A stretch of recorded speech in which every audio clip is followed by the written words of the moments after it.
Back in 1999 से 2005 तक stone cold, rock, John Cena जैसे नाम सिर्फ रेसलर्स नहीं थे, वो अपने एरास के सुपरस्टार्स बन गए थे।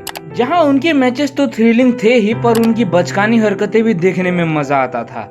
बट फास्ट फॉरवर्ड टू 2025, जहां पुराने WWE सुपरस्टार्स को ही आगे रख के एपिसोड को बेचा जा रहा है, क्योंकि WWE किसी भी आज के रेसलर्स को उस लेवल तक पहुंचा नहीं पा रहा। तो hi guys, this is Vishesh. In today's video we gonna discuss about the biggest problem WWE faces today, that is no big superstars.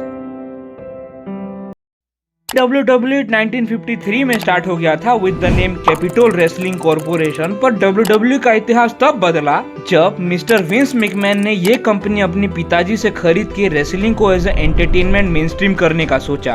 अब क्योंकि अभी रेसलिंग मेन स्ट्रीम और पॉपुलर हो गया था, तो डिफरेंट टाइम पीरियड को कैटेगराइज करने के लिए एरा में डिवाइड कर दिया गया। And from 1997 the game begins.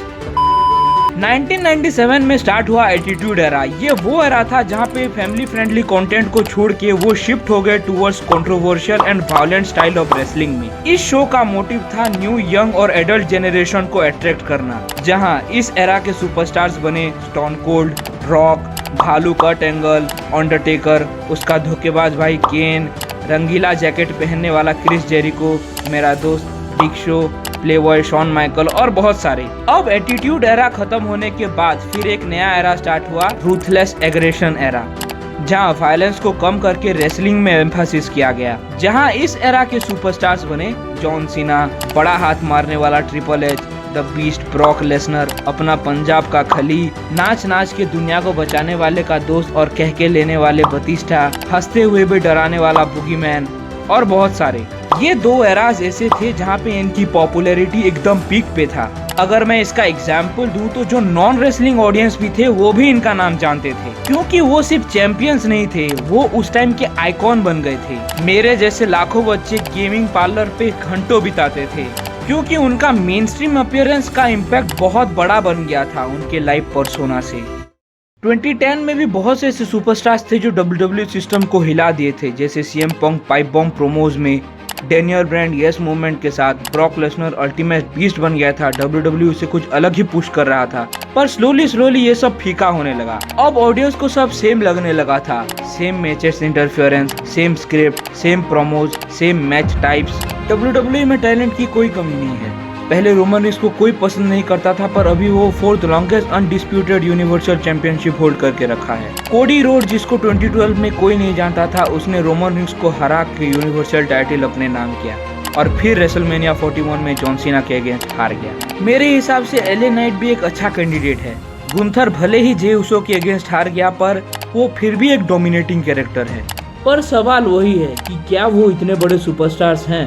Quite not. और इस बार का रॉयल रंबल और रेसलमेनिया 41 ये प्रूफ कर दिया। जहां हाइप तो पूरी बना के रखे थे, कोडी रोड्स अपने मोमेंटम में वापस आ चुका था, CM पंक एलिमिनेशन चेंबर में फिर फुस हो गया, क्राउड एले नाइट को सपोर्ट कर रहा था, पर जब विनर रिवील हुआ तो सब हक्का बक्का रह गए, जे उसो। मैं तो गूगल में फिर सर्च करने गया कि रॉयल रंबल में सच में जे उसो जीता है।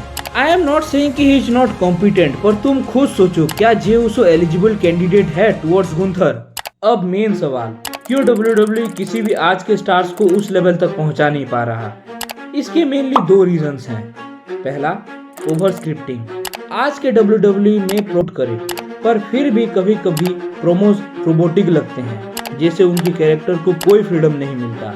और दूसरा, सेफ बुकिंग। सारे रेसलर 50 आउट ऑफ 50 मैचेस जीतते हैं, पर किसी का जीतना या हारना किसी को स्पेशल फील नहीं कराता। और शायद तीसरा रीजन है हमारी मेंटालिटी, क्योंकि अब हम इस इंटरनेट की दुनिया में WWE के रिलेटेड डायरेक्टली या इनडायरेक्टली हम एजम्पशन लगाते हैं पिछले इवेंट्स को देख के। उसके अकॉर्डिंग हुआ तो ठीक, नहीं हुआ तो हमें एपिसोड पसंद नहीं आता। या फिर हम इतने सारे iconic entries, character, moves, finishers, promos, story line देख चुके हैं कि अगर कुछ नया भी करता है WWE तो हमें वो पसंद नहीं आता।